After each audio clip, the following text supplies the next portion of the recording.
وہ وقت یاد کرنے کے لائق ہے جب عمران کی بیوی نے کہا کہ اے پروردگار، جو بچہ میرے پیٹ میں ہے میں اس کو تیری نذر کرتی ہوں، اسے دنیا کے کاموں سے آزاد رکھوں گی، تو اسے میری طرف سے قبول فرما، تو تو سننے والا ہے، جاننے والا ہے۔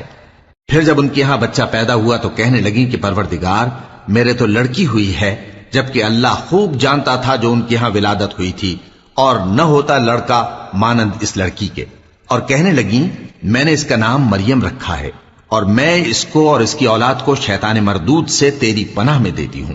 تو اس کے پروردگار نے اس کو پسندیدگی کے ساتھ قبول فرمایا اور اسے اچھی طرح پرورش کیا، اور زکریا کو اس کا کفیل بنایا۔ زکریا جب کبھی عبادت گاہ میں اس کے پاس جاتے تو اس کے پاس کھانا پاتے۔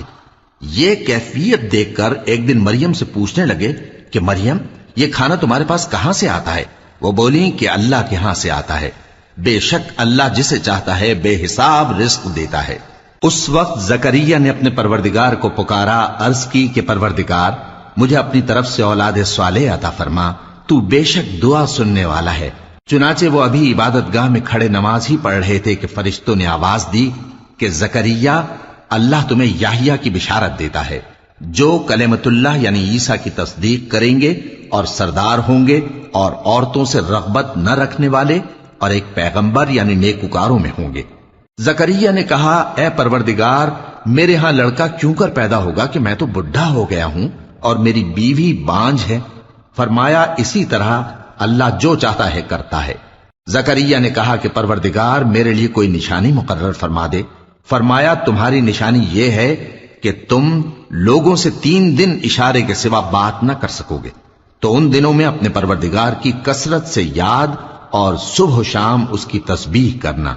اور جب فرشتوں نے مریم سے کہا کہ مریم، اللہ نے تم کو برگزیدہ کیا ہے اور تمہیں پاک بنایا ہے اور دنیا جہان کی عورتوں میں سے تم کو منتخب کیا ہے، اے مریم، اپنے پروردگار کی فرما برداری کرنا اور سجدہ کرنا اور رکوع کرنے والوں کے ساتھ رکوع کرنا۔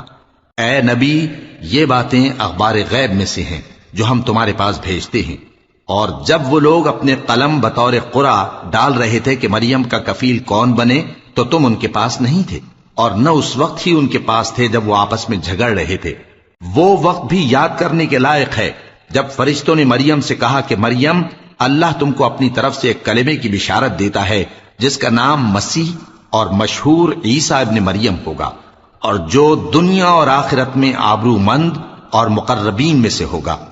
اور ماں کی گود میں اور بڑی عمر کا ہو کر دونوں حالتوں میں لوگوں سے یکساں گفتگو کرے گا اور نیکوکاروں میں ہوگا۔ مریم نے کہا کہ پروردگار، میرے ہاں بچہ کیوں کر ہوگا کہ کسی انسان نے مجھے ہاتھ تک تو لگایا نہیں؟ فرمایا کہ اللہ اسی طرح جو چاہتا ہے پیدا کرتا ہے، جب وہ کوئی کام کرنا چاہتا ہے تو ارشاد فرما دیتا ہے کہ ہو جا، تو وہ ہو جاتا ہے۔ اور وہ اسے کتاب و حکمت اور تورات اور انجیل کا علم عطا کرے گا، اور عیسیٰ بنی اسرائیل کی طرف پیغمبر ہو کر جائیں گے اور کہیں گے کہ میں تمہارے پاس تمہارے پروردگار کی طرف سے نشانی لے کر آیا ہوں، وہ یہ کہ تمہارے سامنے مٹی سے پرندے کی صورت بناتا ہوں، پھر اس میں پھونک مارتا ہوں تو وہ اللہ کے حکم سے سچ مچ پرندہ ہو جاتا ہے، اور پیدائشی اندھے اور ابرص کو تندرست کر دیتا ہوں، اور اللہ کے حکم سے مردوں کو زندہ کر دیتا ہوں، اور جو کچھ تم کھا کر آتے ہو اور جو اپنے گھروں میں جمع کر رکھتے ہو سب تم کو بتا دیتا ہوں۔ اگر تم صاحب ایمان ہو تو ان باتوں میں تمہارے لیے نشانی ہے، اور مجھ سے پہلے جو تورات نازل ہوئی تھی اس کی تصدیق بھی کرتا ہوں، اور میں اس لیے بھی آیا ہوں کہ بعض چیزیں جو تم پر حرام تھیں ان کو تمہارے لیے حلال کر دوں، اور میں تو تمہارے پروردگار کی طرف سے نشانی لے کر آیا ہوں، تو اللہ سے ڈرو اور میرا کہا مانو۔ کچھ شک نہیں کہ اللہ ہی میرا اور تمہارا پروردگار ہے، تو اسی کی عبادت کرو، یہی سیدھا رستہ ہے۔